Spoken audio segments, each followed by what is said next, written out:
All right, ladies and gentlemen, I want to welcome you all to the VAdio show, of course.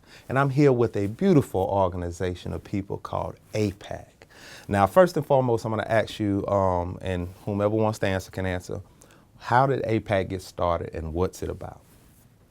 Well, what I want to say is that I want to thank you all for having us here today, first of all. The APAC actually stands for the African American Political Action Council. Okay. And it was started by myself along with several other gentlemen in the city of Virginia Beach. And APAC was started because in Virginia Beach, you know, there is a strong political atmosphere. Mm-hmm. And there are different diverse groups of folk. But the African American community at that time, back in 2003, 2004, there wasn't a voice or a real political machine or a real group of folk that were in the community or outside of the community trying to bring the African American that we saw that was trying to bring the African American community into the political scene here in the city of Virginia Beach. So we wanted to get involved. So we thought about it, and you know, of course, we had the left side, the right side, and a group of us sat around and talked about it. And most of our folk, we found out was right there in the middle of the road. Right. You know, while other people had certain concerns about the left and the right, we had issues. Mm-hmm. So we were an issue-based organization. So we decided to come together, to make a long story short, to come together to talk about the issues in our community. Okay. And we wanted to go to the polls and vote for the individuals that would identify with our issues. Gotcha. You know, regardless of what side of the fence they're on. So we sat around and we thought it up, and at that time we came up with the APAC, the African American Political Action Council, and what we would do is we would represent all throughout Virginia Beach, and we would come together and we would talk to those that were out asking for the African American community support. But we wanted to know their issues. We wanted them to know our issues. We wanted to know if they understood our issues. Get a better understanding of who we are. Right. We didn't want to just lead us blindly to the polls. So we came together and we sat down and we decided to start interviewing and inviting the different candidates out and addressing our issues to those folk. Gotcha. And then we got together and decided on the one that had the best answers and felt that they could represent us the best, regardless of what side, left or right. Because a lot of people, when you think of African American, they think, you know, Democratic. Correct. You know, I guess one question I would ask you is, because I know that it wasn't always Democrat for, you know, so why is it important for us to watch both sides? Because a lot of times they don't look into, you know, who's doing what people's views are. They just, who's the Democrat, and then they check it off, you know. Why is it important to check into those things? Number one, because we pay taxes, and whether we pay a state tax or federal taxes. And number two, the reason is that whatever laws are made, regardless of what side those laws are made, and whoever has the upper hand, they affect us. Right. Okay. And I want to say this, number three, in regards to Democrat and Republican, and I can tell you this, every Democrat is not our friend, and every Republican is not our enemy.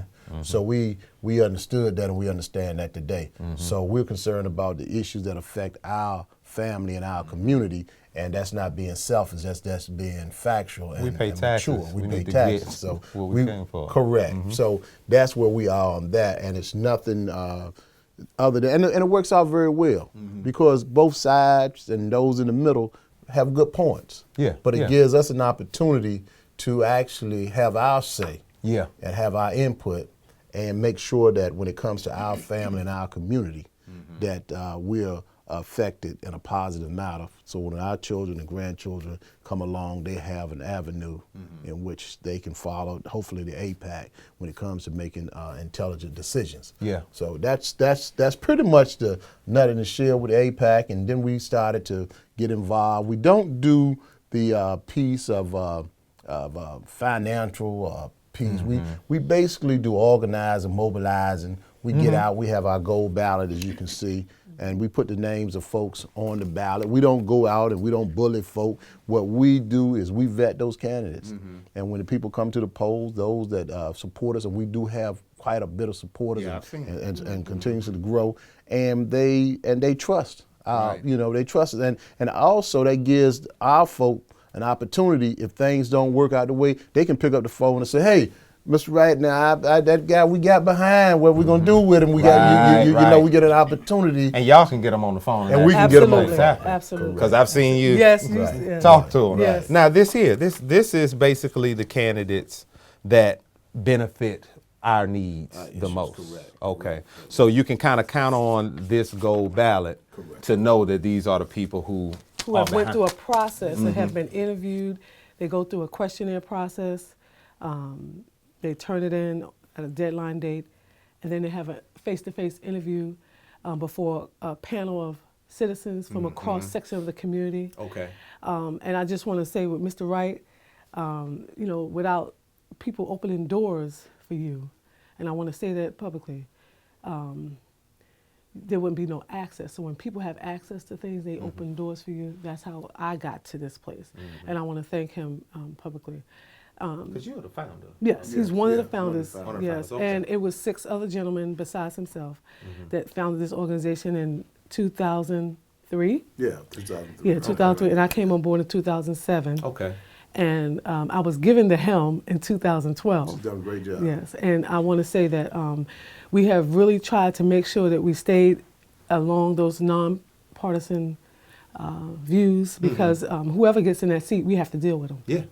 And Mr. Wright, myself, and others that are part of the organization, we make sure that we hold them to the task. So if people have issues, they can call APAC and y'all get those. Right, and we will get, and trust me, they do. Actually, I just had a woman email me last night saying she's going to Washington to lobby for a bill, and I don't want to misquote the bill, but it's S534, something like that. And she said, can you help me? And I'm saying, God, hallelujah, look how you will allow people to call you based on something that they think that you could do for them. So I have to get back with her. But I wanted to say this, that this is an organization for those people who don't have the time to get out and figure out who these candidates are. Yeah. So we best will bring them in, and whoever can clearly and convincingly show us that they have the best interests of our community regarding our issues, then that's who we'll promote. Now, understand that sometimes when we do put these people on the ballot, we have to keep jerking their chain, because they will get out of line, and we will have those questionnaires, and they said this on the questionnaire, but now is something else. There you go. And so when they get on that ballot and then they get into position, once they get elected, then you have to hold them to task. That's the other part of what we do. You have to do accountability. And just recently this year, we had several roundtable discussions with some of those candidates. We also go before congressmen. We've done that. Okay. We've been up to Richmond and spoke before the General Assembly. God has used this little brown girl from the South Bronx through this man here to allow access to where I wouldn't have had access before. So I want to make sure that we understand that when black folks have access and when it's time to give honor to where it's due, we need to do that. Yeah. We need to look back at the forefathers those that came behind us and make sure that we honor that as well. I'm a advocate on honoring those who came before you. But having said that, this ballot has been something that the public looks for. Churches, I just did.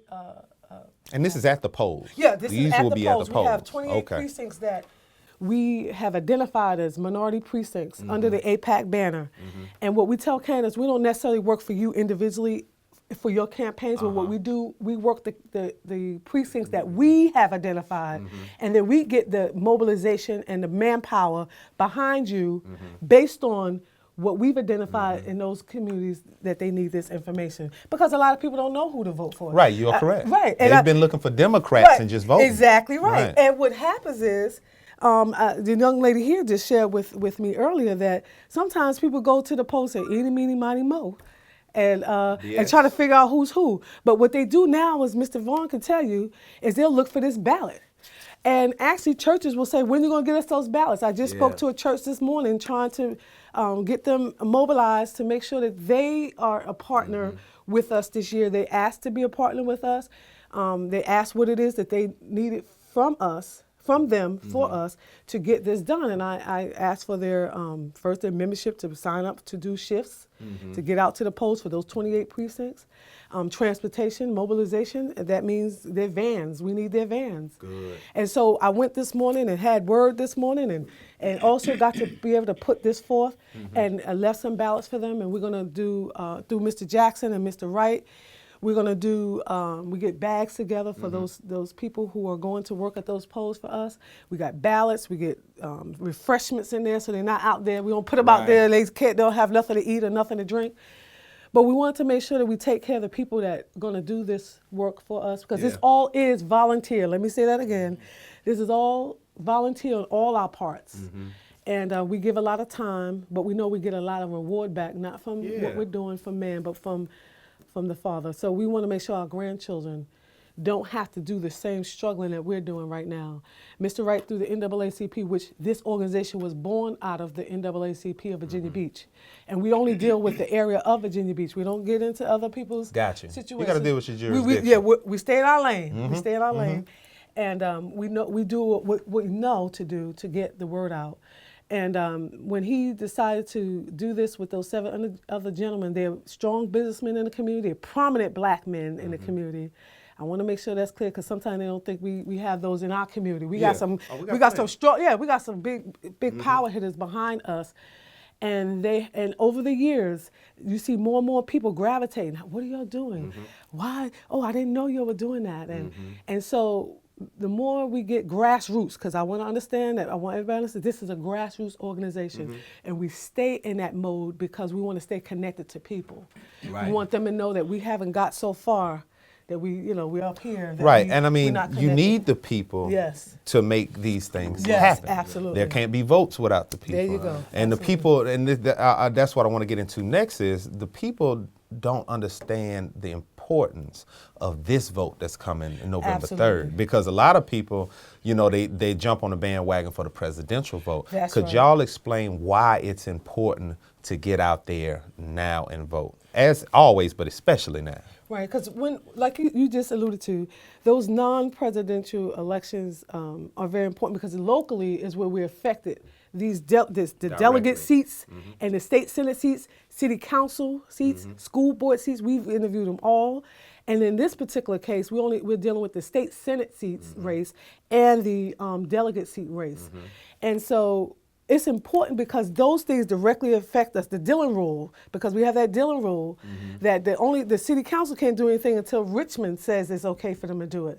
So that we need to make sure that whoever we get up in Richmond gonna validate, or not validate because we don't need validation, but make sure that they understand the needs and concerns of our community, so that when it funnels down to the city council, we don't have to work as hard with them, because we do also endorse city council people when they're running. That we don't have to work as hard, because Richmond now, we got folks that we have endorsed from there. And so when they go trickle down to that city council level, and city council takes care of the school board level, so now we got the chain of the links, the chain of command. And it is important. This is the most important of the races, if you really want to speak about it, like you said, because this directly affects us here in this community. And so all the things we complain about, all the things that we need, and for school board, for city council, for all the projects that we would like to see done in this city, we have to make sure we get the right people in Richmond. One of the things that I say all the time, my great-grandmama taught me is, believe nothing you hear and only half of what you see.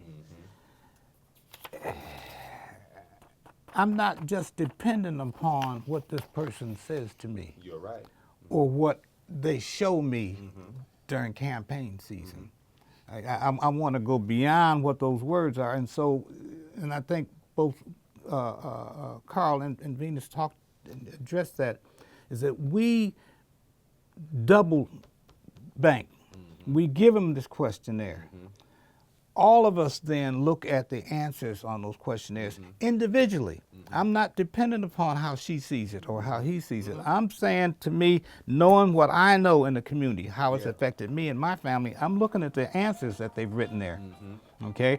And I'm analyzing what is this person really saying? Right. Okay, that's individual, all of us. Then when we come together, we can talk about what we've seen is what balances and doesn't balance, because we all have individual lives. We see things a little different. As the community. Right. When we do an interview, we have a score sheet, each of us. She doesn't have my score sheet. I don't have hers. We have individual, and we're listening to the questions, and we all ask questions, and we listen to those answers.